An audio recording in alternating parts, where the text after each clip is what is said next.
it's a sure sign of professionalism, like what this podcast is. And I had to find the record button on Zoom, and I couldn't find it.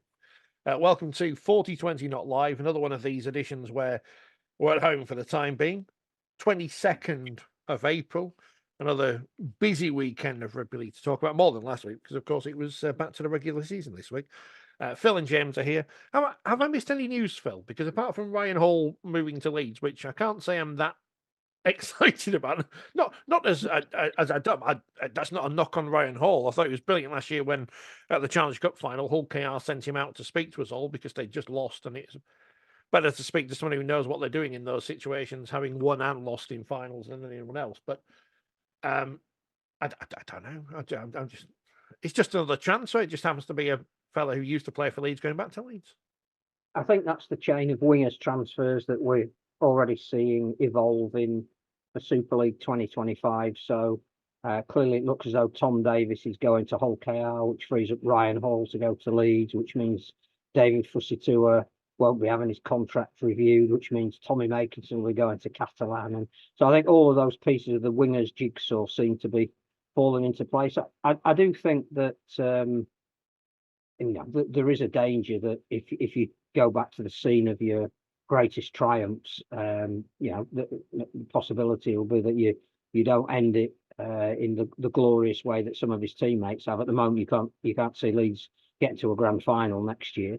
But I think it's great that he ends his career where obviously he made his name and left to go to the NRL, which nobody would have begrudged him. Unfortunately for him, was injured more often than he played, but that sort of prolonged his career. And to get the chance to run out again at Headingley and then move into, I think the important thing for Ryan is that it's his first step into transition out of the game by staying with the club in the commercial department. Just makes sense for everyone. He's a big meter maker. And Leeds are not a big side up front and have clearly, even this weekend, missed Ash Handley. So I think that, if he offers them something that they don't currently have, because Fusitua doesn't play often enough, seems to make sense for everybody. Welcome home. At least he's not got a statue they can tear down like the Kieran Cunningham one at St Helens if they ever fancied it. I've got to ask you, James, because, and this is nothing to do with rugby league, but did you see Nottingham Forest's statement yesterday on Twitter? I mean, some of our clubs are, are slightly across the line, but are you ever glad that you're in a sport which didn't quite have the scrutiny and awareness in the real world as football? Because that was a shocker of a statement from Forest, pretty much calling into question the impartiality of an official. Yeah, terrible. From an official club Twitter account, what sort of standard does that set? An example does that set to any football fan, any sports fan, frankly, in relation to match officials? Terrible, and I'm sure there'll be strong sanctions against that, irrespective of the merits or otherwise of the penalty calls. I think I've seen the shouts quickly, and I'm no football expert, so to be honest, I have no idea. But it's irrelevant, isn't it? I mean, you just don't do that. In terms of rugby league, I suppose, it would have been great to be involved in a sport that, had the level of profile that football has, but with that comes, added pressures, doesn't it? And that's just one of them, unfortunately. It's one of the byproducts of it. But to see a club doing it is absolutely appalling. But actually in rugby union, we've talked about this before, but in the last month or so, I think there has been some news in the press about following the World Cup, Rugby Union World Cup, individuals have been charged with, things that they've said on social media in relation to referees. So, I think they're trying to put a statement out there that, be careful about what you put on social media. Don't just think that you've got this anonymity and that you can't be tracked down, because people have been, and they have now been prosecuted. They haven't found my anonymous accounts yet. That's the good news. Has anything else happened this week, Phil? Apart from James Roby's got a street named after him. That's exciting. I'm quite excited about that. I am tempted to hop on the St Helens press conference tomorrow and ask Paul Wellens if he'd like something named after him, but I probably will not do that because that's a bit of a waste of time for everyone. But has anything else happened off the pitch that I've? Well, I think the Challenge Cup venues were announced. Oh yes, we got half right. We got half right. Yeah. Doncaster and St Helens to host the cup semis. So I think they both hosted semi-finals before. Certainly Doncaster have. I've done I think 1 or 2 games there. I I think don't want to be reminded of 2008. No, the only other news I think concerns Paul Rowley and whether he is going to be appointed at Hull. It would appear that they have made a firm offer. He's the #1 candidate, and I suppose those of us that aren't close to either of those clubs would say, is it a job that he should take? Would it further enhance his career? Would he get any more out of that squad than Tony Smith has up till now? And where would that leave Salford? I mean, presumably, I think he's got a couple of years on his contract left at Salford, so there'd have to be some kind of payment, which again, from all we were talking about last week and what we may or may not know, I don't know whether Hull have the money to buy him out of his contract. But that'd be interesting to see how that develops. Big fan of Brian Carney pretty much insinuating where Hull were going to get their money from on the telly on Friday night during the build up to the Leeds and Huddersfield game, which is pretty much what everyone's thinking, but no one knows for sure. So it's innuendo in rugby league. It's what we need more of. But you don't make an approach, do you? You don't make an approach if you don't have the wherewithal in order to pay that contract out. And Salford have sold a couple of players in the last year or so. So a contract is only worth what somebody's prepared to pay it out on, whether a club's prepared to let them go. It would be a massive loss for Salford if Paul Rowley was to leave, because I think there's no doubt that he's been a big part in their success that they've had over the last few years with a changing squad each year, to be honest. And interesting, Simon Grix in his first interview said that he might be the Hull coach until the end of this season. So, again, clearly there are 1 or 2 mixed messages coming out of the club at the moment. It'd be interesting to see how that develops this week. The safety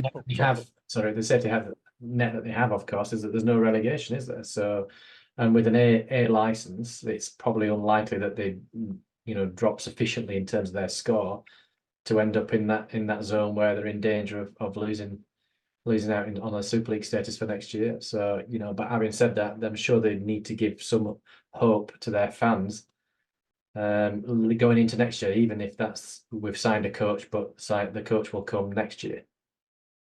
And Richie Malorsi will have come up against Paul Rowley in plenty of Super League seasons, and they're buying. So, if they do bring him in, they're bringing in someone who does know the division, knows the competition, knows everything about it, rather than bringing in someone from Australia who won't have that advantage potentially. More importantly, has a track record of getting the best out of what he's given, rather than saying, right, well, if you take me, I want to buy him, and this is the way I want to, move forward with the club. I think he is the sort of guy that every year is, as you say, is given a slightly different squad to work with, may not be first choice players at some other clubs, and gets a tune out of them. And he's done that consistently with whatever squad he's given. So that might be where Hull are at the moment. And but it would be a big move for him, I think. It gets into, again, the respective merits of what constitutes a big club. Is moving to Hull a bigger and better option than continuing to stay and build at Salford? Does he feel that the future at Hull has more prospect and potential than where Salford are at the moment? And that is, as we sit here, a selling club. I think that question is the answer to that question slightly changed in the last few weeks, hasn't it? Because without some new investment, which presumably is waiting in the wings, then that job was probably less appealing. But if somebody's there, and that would be if somebody was approaching me as a coach, I mean, you'd be wasting your time because I have no idea what I was doing, even less idea than what I was doing refereeing. But if they were approaching me, then that would be the first question that I'd be asking. Well, hang on a minute, what's the budget looking like? What's the off-field state of affairs like? Because you need to know what level of infrastructure that you're working with, really, and you need to plan for for at least a medium-term future at that club, because there's been a merry-go-round of coaches. So you need to ensure that if you go in there, that you have some reasonable expectation that you can stay in the job for at least 3 years.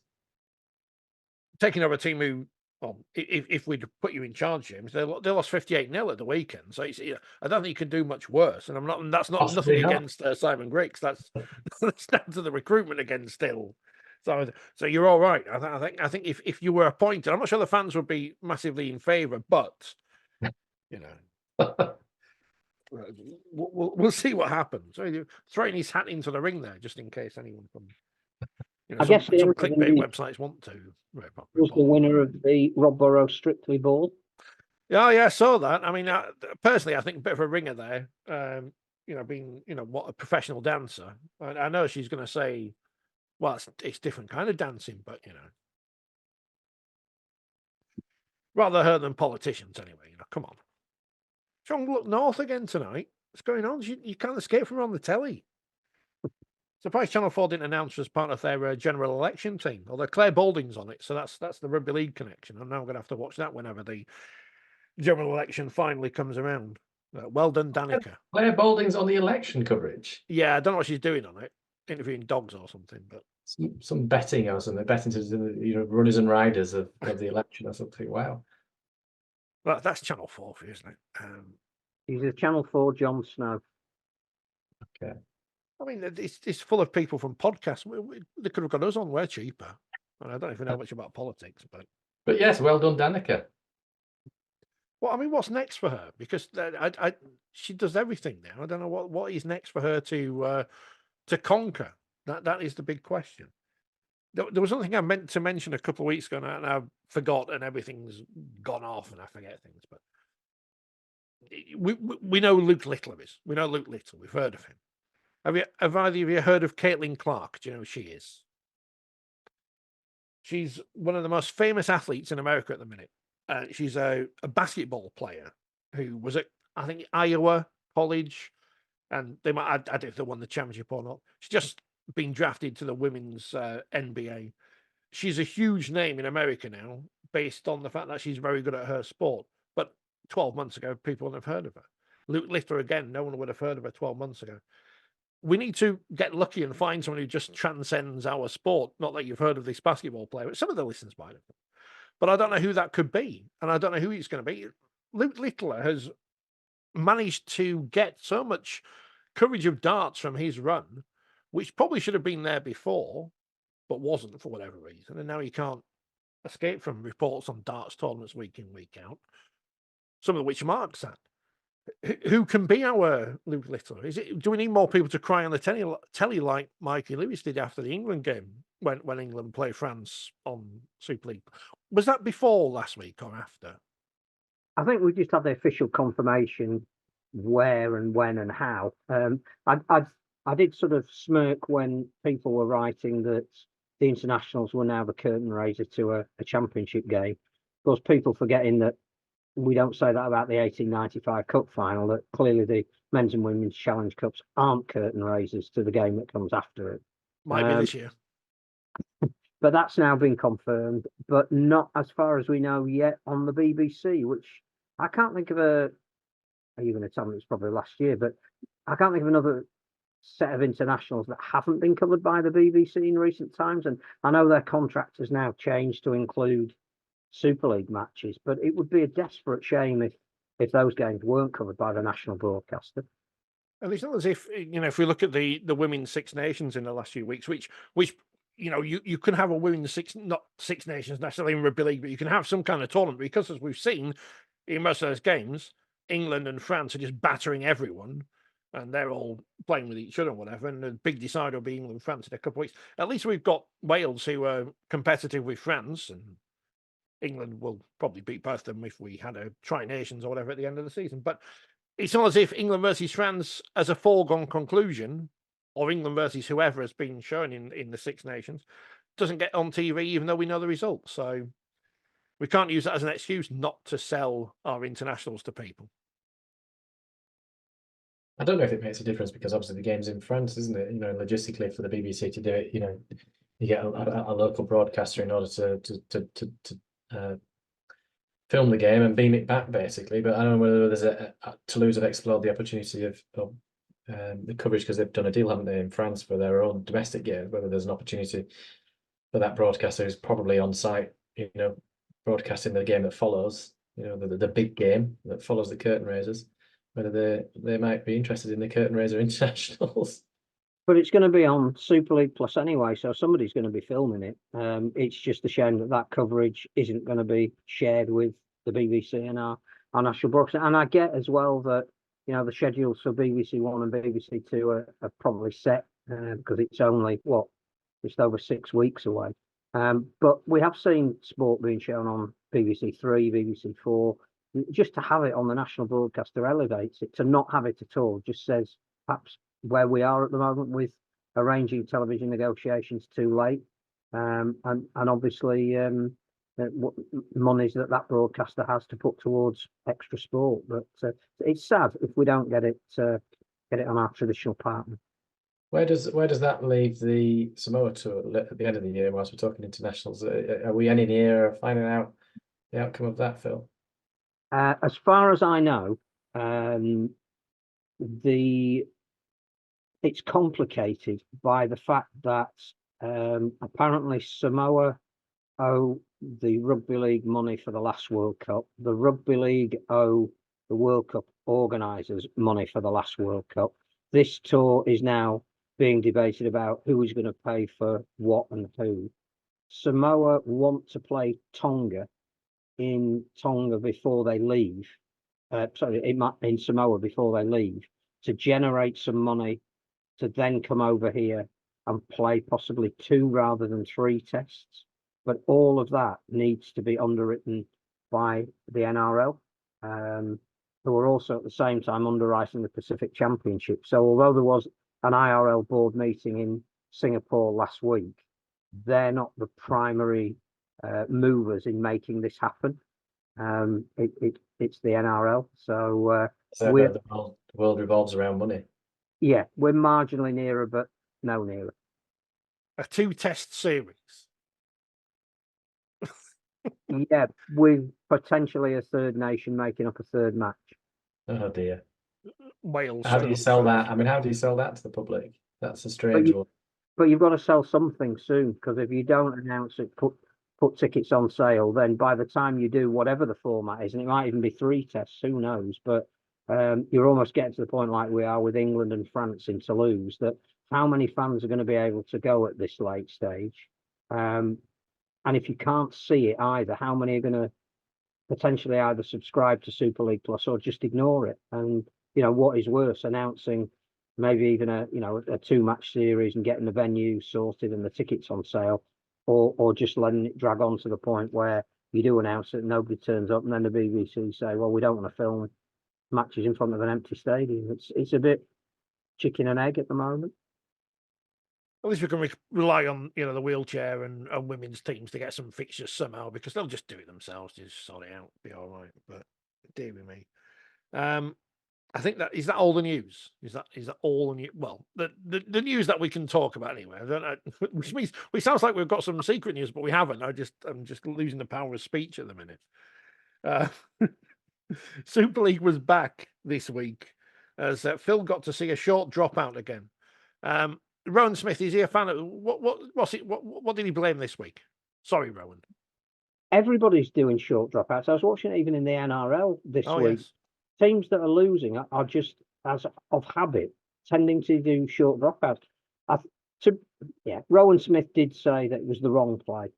I think you do need to give your players some degree of latitude to decide what they want to do in the heat of battle. You prepare them, but if we waited for every single play for the coach to send down an instruction, games would take 4.5 days. And Leeds made 3 errors that were not directly down to the coach. Lachlan Miller is Leeds at the moment. When he's good, he's very good, and when he's poor, it can be almost game costly. He kicked a ball to the in-goal area that gave Huddersfield a 7-tackle set, from which they eventually scored on the 7th tackle. It was just a really misjudged play. The dropout made no sense whatsoever, because even if Leeds had regathered it, they'd have still been 90 metres from where they needed to be.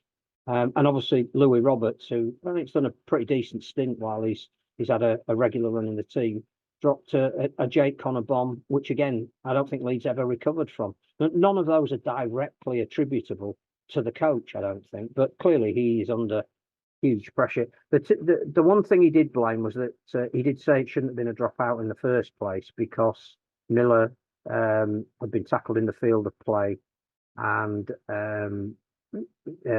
hands of his own players had been put on him, which should have meant that he was held, and so it shouldn't have been a dropout in the first place. But other than that, I think he was just disappointed that that was the option that his team took, and clearly twice in a game with 12 points up and couldn't hold on to that lead, which is again directed perhaps towards the resilience of the side, irrespective of the injuries. The interesting thing from that game was the last call that led to Adam Clune's tackle, and I'm sure James knew he was going to be asked this question, but should Chris Kendall have gone to the video referee? Well, I must admit, I haven't watched this game, and that's not just me deflecting, because I was reviewing, I think I got the short straw this week. I was reviewing Wigan against Castleford. So I have seen that incident. Having said that, yes, I think he should have gone to the video referee, in all honesty. And I think if Chris was to have his time again, he would have gone to the video referee. But I mean, again, I've not seen that incident that led to the dropout, but just speaking generally in relation to a player lending weight.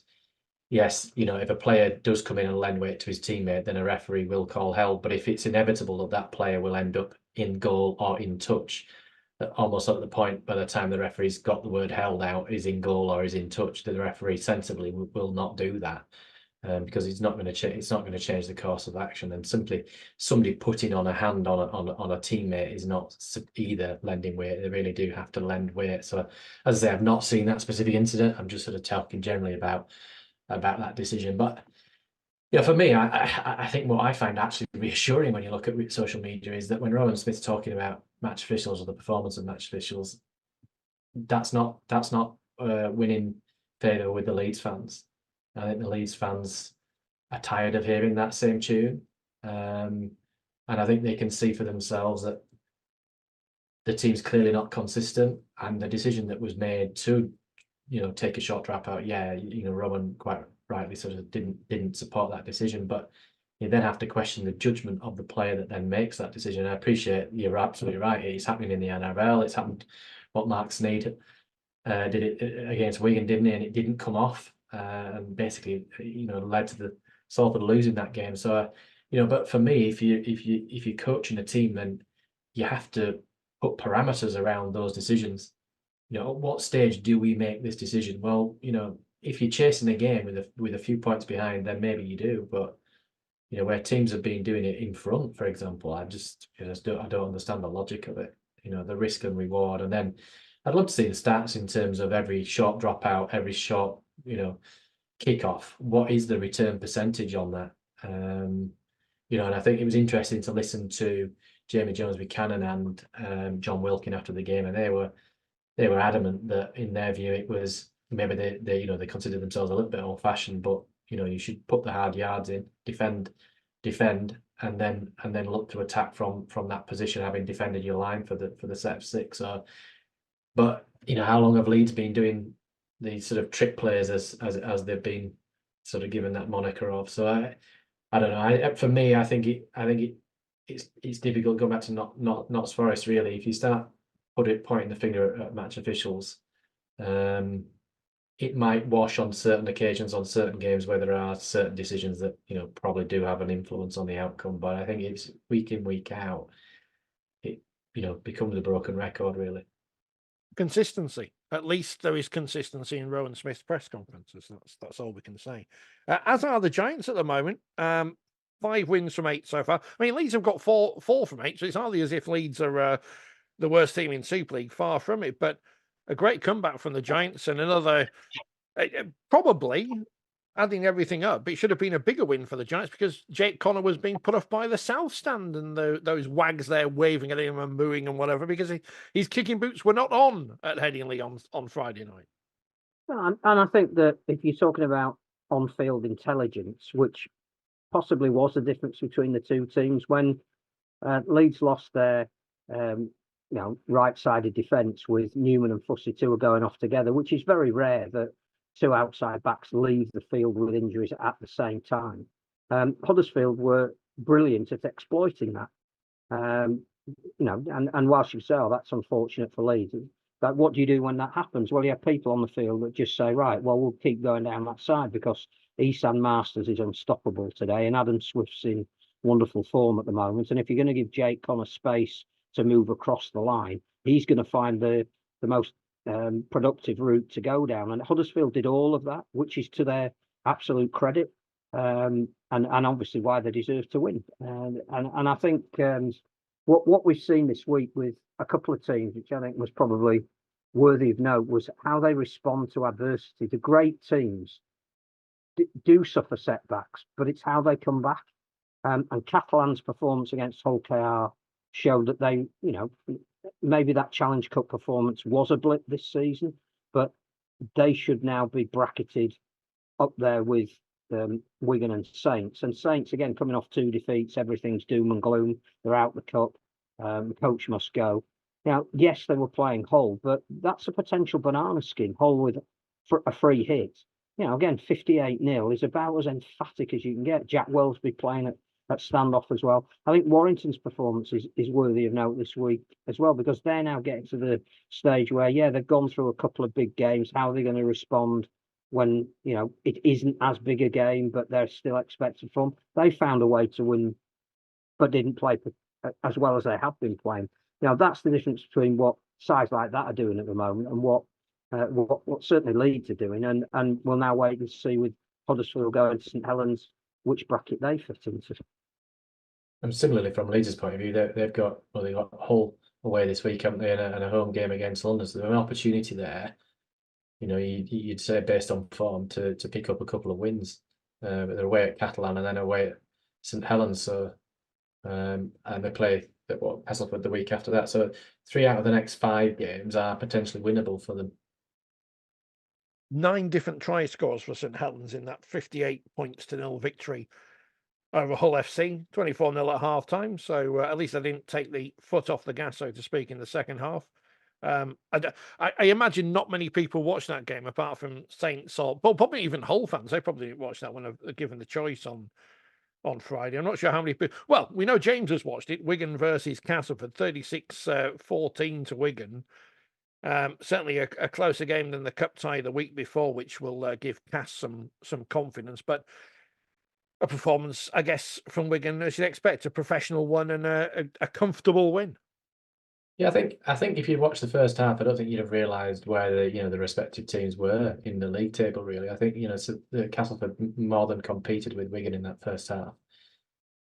You did wonder as the game went on, would they be able to maintain that, and would Wigan come out in the second half and sort of step up a gear, and that's basically what happened. I think I'd listened to a little bit of Craig Lingard's press conference from the week before, and he talked about some of the attitude of the players. I have to remember their result the week before. I think they got hammered, didn't they? And he was basically saying there's going to have to be changes made to the squad, and so there were changes made. To what extent that was due to injury or suspension or selection based on form, but the first half certainly they responded to whatever feedback they'd had during the week, and they put in a decent performance. I don't think Wigan never really ran away from the game.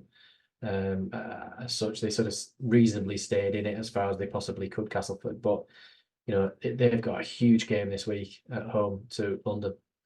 So I'm sure if you're going to put all their eggs in one basket, it'll certainly be this week, and that's my game to review as well. So that's three Cas games on the bounce for me. But I think that should be probably a more competitive fixture, so it should be an interesting game. Well, it's and one with 3 games on Friday night, that along with Hull KR Wigan, which is the main TV game, and Lee versus Catalan. So I should think, now, should we watch the 2 of the 3 bottom teams in Super League? I think a few people will be watching. You're going to be there, Phil, aren't you? Aren't you going to, Cass? I was. Oh, you're not now. Changed to Hull KR and Wigan because, again, what we were talking about, the measure of a team is how they respond to adversity. I think not only is this a preview of the Challenge Cup semi-final, but I'm just intrigued how Hull KR will respond. So having watched that performance and revelled in Catalan and the way they responded, that was the worst Hull KR performance of the year, which every club will have a performance like that during a season. It's where do you go from that? So I think that now becomes a more intriguing game rather than being Madame Guillotine and sitting there and watching who's going to finish bottom of the league. I did think London were better this week. I watched quite a lot of their game of soccer. The ability with every game being streamed even at the same time is that you can keep flicking between them. Breaking play in one and you can go and see what's happening in the other. But I started off watching London Salford because Salford had only named a 19-player squad as Cass had going to Wigan, and you just thought, well, let's see if London are improving and if they maybe have got a chance to jag a home win. They weren't a million miles away without ever looking like perhaps they were going to overturn Salford, and clearly, obviously, Salford had a sending off in there.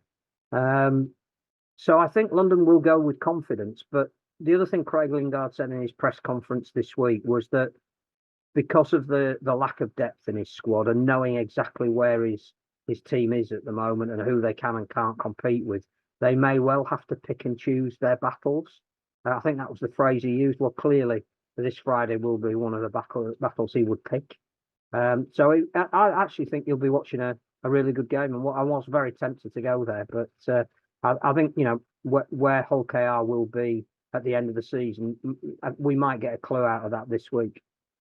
Yeah, that was going to be my question to you, Phil. Having if you'd seen the game, was it a case of London continuing to improve, which I think they are, or was it Salford hadn't played so well, and obviously Salford didn't put in having lost at Castleford, probably a couple of weeks ago. Certainly they seem to have had some improvement in them, but it seemed a low-scoring game. I think it was a combination of both. That London are now starting to adapt to what Super League is and what you need to do to stay competitive for longer.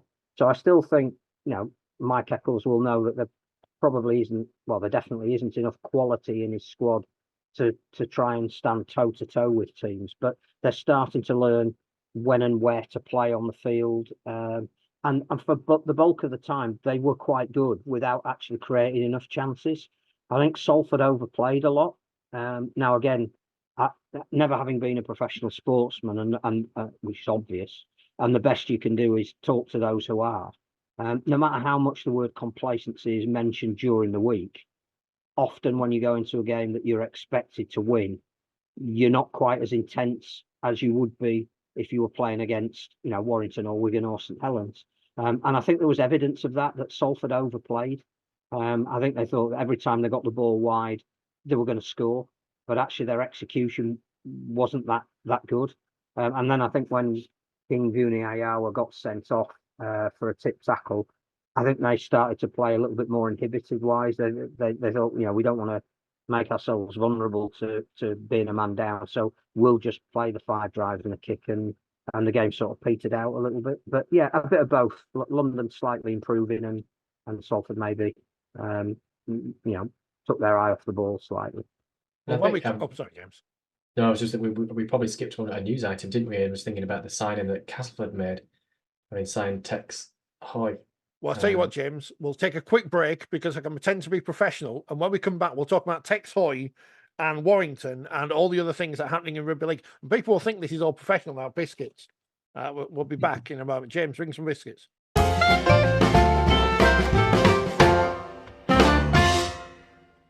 Phil's got ginger nuts. Light of ginger nuts. Ginger snaps, sorry. Looking at the sugar being red. Brandy snaps. My father-in-law was a big fan, and I saw them at the fruit and veg man came to the door early, and I thought, well, I'll get them then because he liked them. Well, he's not here to eat them, sadly, but I'll manage them. And some more Fox's biscuits. And James has got just one solitary chocolate digestive because he's an athlete. Tub full of chocolate digestives. Yeah. Welcome back to the second half of the podcast where we're about to talk about Tex Hoy. What's going to happen is, of course, he's going to be a star for Castleford and completely what he wasn't at Hull. He may just fit into Castleford's system better and it'll just all work out for him. And fingers crossed it does for him. Well, we'll soon see, won't we, on Friday? Because I don't know when did they sign him? It must have been too late to play, was he, for last weekend? So we'll see how he fares this weekend. Where's he going to play? Because he's naturally a fullback, but it probably wouldn't do Cass any harm to play him in the halves, which is his other position. That'll be interesting to see where he gets selected. I guess it may depend on their injuries and what they've got available. Warrington beat Lee 16-14 in a very close and exciting encounter on Saturday afternoon. I did enjoy the build-up with Warrington messing around with some animals and stuff on social media, because that's always good.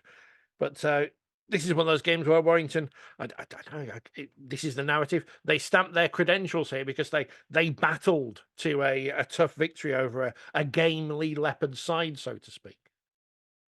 And it's true, they did. And I think the ability to win when you're not playing at your best is something that you can build on. And I suspect Lee will be incredibly disappointed with that result, because it looked as though they were going to try to reignite their season. And for certainly 60, 65 minutes, arguably the better team. But there is this resilience at the moment around Warrington, that Sam Burgess has instilled or helped instill in them. And they had sufficient wherewithal to win it. But it was a really entertaining game. And another great example of, if you have a firm pitch on a sunny afternoon and you've got two teams who are evenly matched, it's not a bad sport, this, which I know is jumping ahead a little bit. That's exactly what we saw on Sunday with the women's game between York and St Helens. All of those elements combined to make a really, really entertaining game. I don't know if that is yet a statement game for Warrington, but it said a lot about them, that whilst not playing at their best, they managed to find a way to win.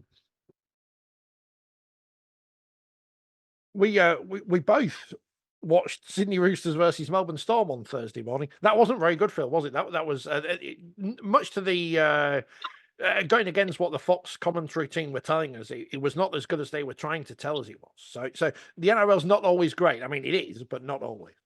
Now, just in terms of spectacle, it wasn't as enjoyable as watching Warrington and Lee.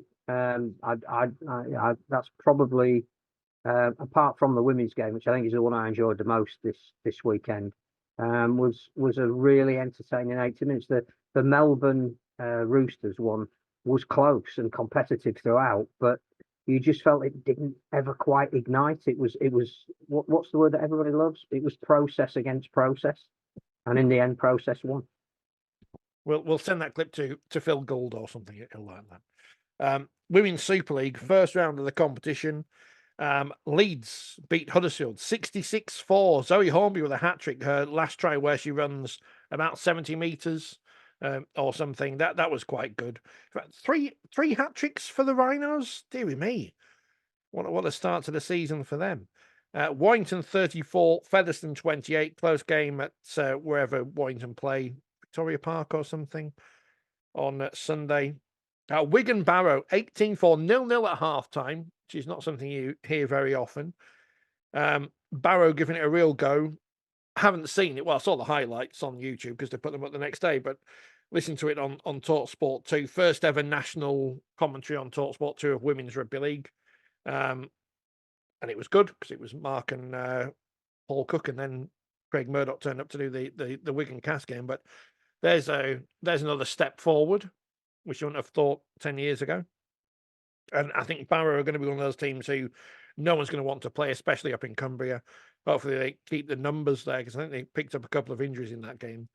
And as you mentioned, Phil, York versus St Helens, 20 points to 16 win for York. 12-0 up at half-time. Saints certainly making a game of it in the second half.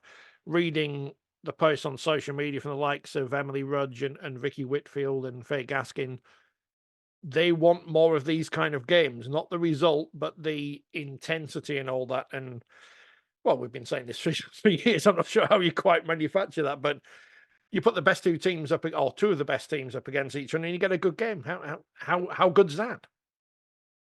It was real top quality throughout. York were superb in the first half. Saints were magnificent coming back, and I thought they'd done enough to win it. And they'll be disappointed that, late on in the game, they couldn't just hold out their opposition. And I thought York had made a mistake going for a penalty goal as well. But Carrie Roberts was absolutely outstanding against her former club and joined the school of backs not to run at, which was founded by Hannah Butcher. But it was just a great game, and the more that you watched it, the more you couldn't take your eyes off it.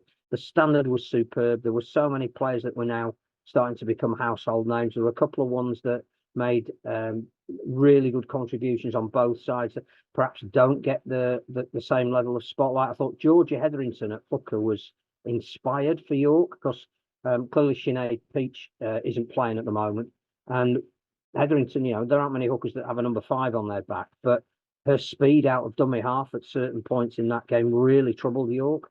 And then they brought on a very different style of hooker off the bench, and very nearly turned it around. So it was a terrific game, and as you say, it augurs well for their semi-final in the Challenge Cup. That's one I'm really looking forward to. You won't believe this, James, but there was lots of praise in the commentary for the actual match official in that one. Now, I don't know if Warren Turley still listens to the podcast or not. He might have given up because I said we were going to get him on and we never did. But he's welcome to join us. I want to. He does. He listens. I want a long discussion about touch judging because what do they do? But everyone was praising him apart from some York fans I saw online because. Yeah, Warren's made a bit of a comeback actually with the whistle. Well, and in fact, the flag in the last couple of years. To be fair to him, he was when I was first a full-time referee in 2010 onwards. I can't remember what year he went to Leeds, met Union Leeds Beckett as it is now, as a student there studying, and he came in as almost a little bit like as an apprenticeship really, where he joined the training with the full-time match officials during the week alongside his studying. And refereed for a few years at championships at a League One level, but suffered with an injury and left refereeing for a few years and did one or two other things and decided to come back touch judging, and then he's gone full circle now, and this season's taken up the whistle again. So he's on his comeback march to hopefully get back into first team, and best of luck to Warren. He officiated in the World Cup and some major matches in Super League on the line over the last couple of years, and he's done very well. So I managed to catch a couple of minutes of just all. That's all I've watched of that game, and so it was just interesting to hear Warren's dulcet Lancashire tones over YouTube. I am assuming he gave more penalties for hair pulling in that game than you did in your career. Yeah, possibly. Yeah, I did. I mean, I saw one penalty which seemed a bit a ridiculous penalty. I think that was it York that gave a penalty away in possession. I think in late in the second half, maybe with about 10 minutes to go. For what really, I couldn't really tell on the replay. I think somebody shoved somebody out of the way because they didn't want. That was, I think, it's Rhiannon Marshall. I think. Yeah. If it wasn't, I apologise, Rhiannon. Yeah. So it was. I think sometimes in women's rugby league, you see things that you probably don't see in men's rugby league. And I think that was possibly one of those occasions. But yeah, he's best of luck to Warren and his comeback trail. Because now my theory, because I've had lots of time to think about lots of things over the last week, but now my theory is men should grow their hair longer, so then they can get penalties against them, or for them rather, from players pulling their hair, because that's got to be a great tactic. If I'm Rowan Smith now, I'm thinking, grow your hair, lads, or I'm London or whoever. So extensions, hair extensions there. That's it. Yeah. Is that performance enhancing hair extensions? Is that this week in the Women's Super League, Barrow York. So York have to travel up to Barrow. So that'd be good. Leeds Warrington, Saints Huddersfield, and Wigan Featherstone are the 4 fixtures there. It's the wheelchair quarterfinals, isn't it, this week, Phil? I think it might be next week. Was it next week?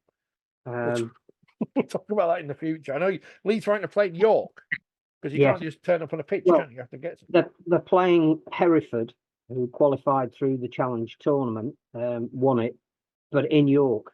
And London are playing their quarter-final against the other team that came through the Challenger tournament, and that's Edinburgh, which, I don't know, I think we may have mentioned it last week, but the fact that London are playing Edinburgh in wheelchair gives a different perspective on rugby league in this country. And I know that Edinburgh had an appeal on social media to get the expenses to take them to the game. I think they reckon it was going to be a couple of £100. and generous donations have made sure that they will be going and fulfilling that fixture, which is great. And I think next week, depending on format and timing and all that kind of thing, the head coach of Leeds has asked if he can come on following that game. So we may even have expertise from the wheelchair game from Mr. James Simpson next time. 3 of them are this Saturday. Hull versus Catalans. I mean, that'll be fascinating, won't it? Leeds versus Hereford and Wigan versus Halifax, which of course should be an absolute doozy. The last 2 champions there of the Super League, and then the London Edinburgh game is being played on the 4th of May. So a week later. I'm lost for dates. We'll be interested to see what James Simpson makes of everything. I'm going to have to come up with some ideas of things, of questions to ask him about wacky, maybe about hair pulling and stuff. I don't know. In the Championship this week, funny ways of cheating, basically. In the Championship this week, Barrow 6, Doncaster 38. So great result for Donny on the road there. Batley 14, Wakefield 34. The big question now is, will the guy with the hair, Lachlan Walmsley, break the club tries in a season record? Well, he didn't score yesterday. Featherstone 32, Widnes 24. So that ends Widnes's great start to the season. Well, I say ends it. I mean, they could bounce back and win this week. You know what I mean? Halifax 0, Sheffield Eagles 46. Both Sheffield's men and women winning to 0 this weekend. But the Eagles winning 46-0 at Halifax. I mean, that's a worrying result for the Panthers. You know, if you lose away to 0, okay, but losing at home to 0, 46 points as well. That is, it's a great result for Sheffield, who are joint top of the league, but got to worry about Halifax with that kind of performance. I think the week before they collapsed in the second half as well. Was that against Widnes, which I think now means they've conceded over 80 points in 3 halves. You can't have 3 halves. 3 40-minute periods of rugby, and that would be a concern for certainly for Liam Finn. Is if his team are conceding that number of points. Something not quite right there. Obviously, he did a great job at Dewsbury last season in getting them up. They lost 50 points to 22 away at Swindon. So another great result for the Lions. To lose 40, Whitehaven 4, so they seem to have bounced back. And York, having not won a game so far this season in the Championship, beat Bradford 25-14. So a very important morale-boosting victory for Andrew Henderson's men, who are still bottom of the table, but level on points with both Dewsbury and Batley going into the next round of fixtures, which includes York at Batley, Bradford versus Widnes, Doncaster, Dewsbury, Halifax, Swinton. So, Swinton will fancy their chances there then. Sheffield versus Barrow and Whitehaven, Featherstone. They're all on Sunday. Saturday evening, it's Wakefield versus Toulouse. Interesting championships. And still no word on the TV deal. That seems to be, I'll say dead in the water, but, you know, we're 5 games in, Premier are back now and nothing's happening. So I think Wakefield Toulouse will be an interesting one. Wakefield scoring all their points in the second half of Batley up the hill, which again rewrites the history books a little bit. That's not supposed to happen, but I think that'd be interesting. And I think probably the men's result of the weekend is York beating Bradford. Because the form guide would have told you that probably wasn't going to happen, but really determined performance from the former Knights. No, they're still Knights. You're okay. They're still Knights. It's the women who are not Knights anymore. Is it the City bit they've lost? Yeah. Then that would be interesting to see how they now respond. Pleased for Paul Cook as well. Former Rydale York. You can't escape from Paul Cook. He's everywhere. He was on Talk Sport too. He was on The Sportsman before the men's game. You can't escape from him. But it's good because he's very good. League One, Cornwall 6, Midlands Hurricanes 72.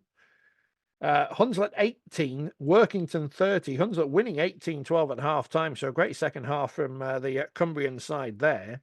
Newcastle 6, Keighley 82.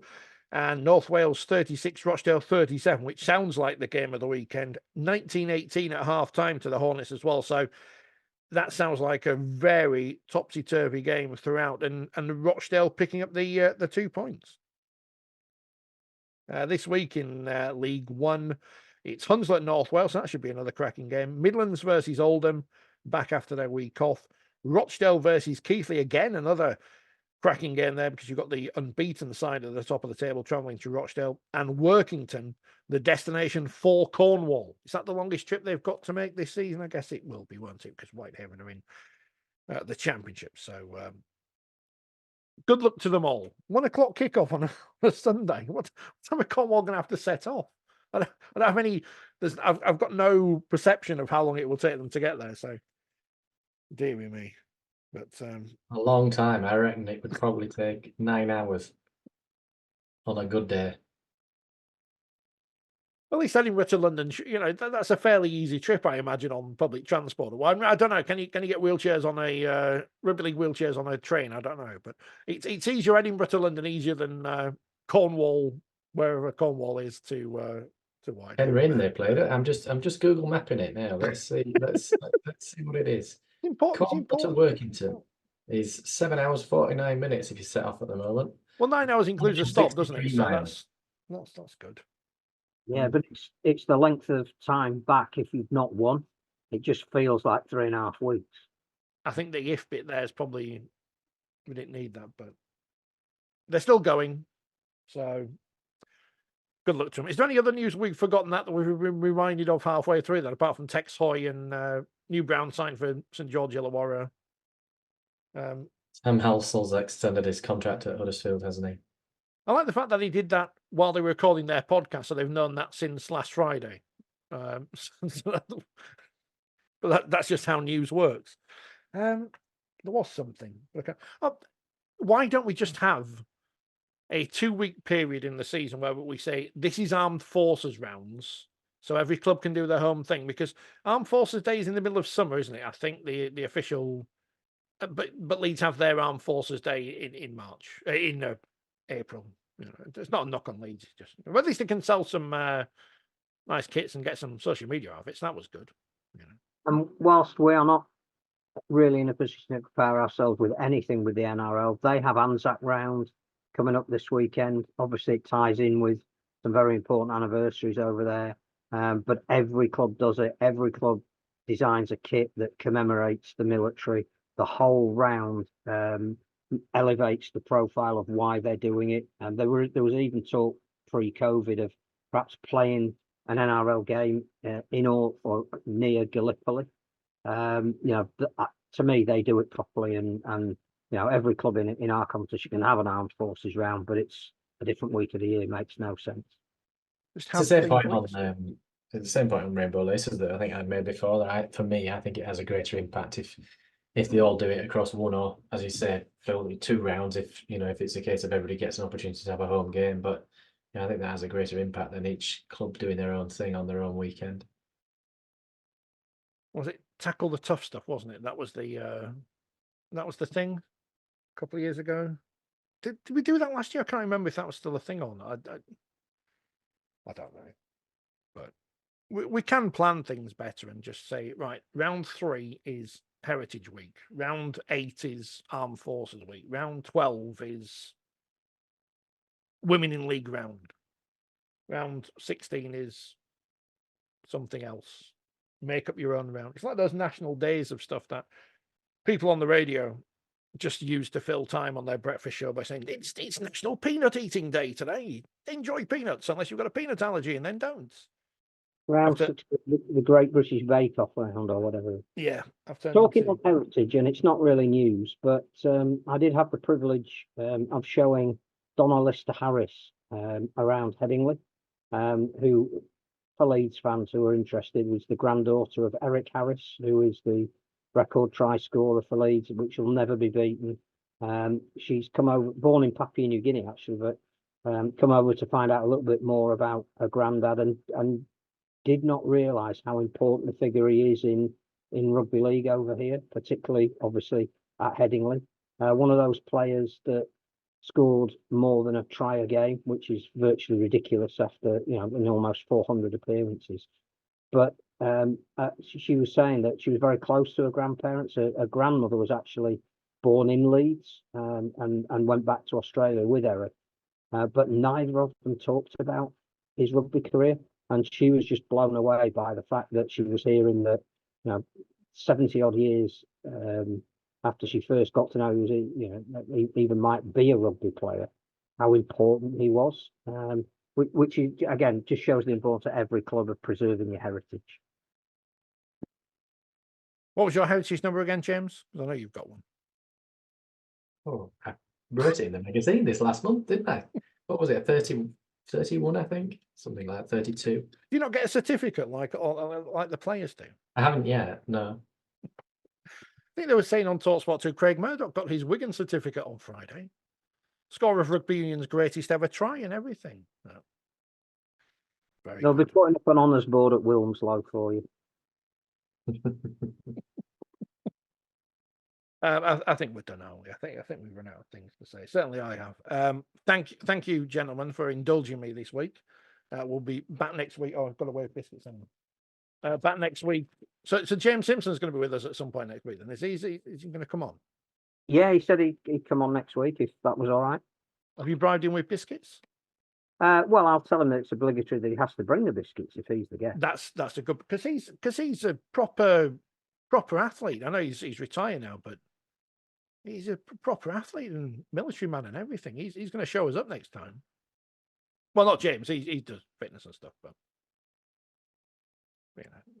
two of us will be shown up. Thank you for listening and watching and doing all those things. And we will see you again soon. Your support is very much, what's the word I'm looking for? Appreciate it. Appreciated. Thank you. It's a good job I don't work with words, isn't it?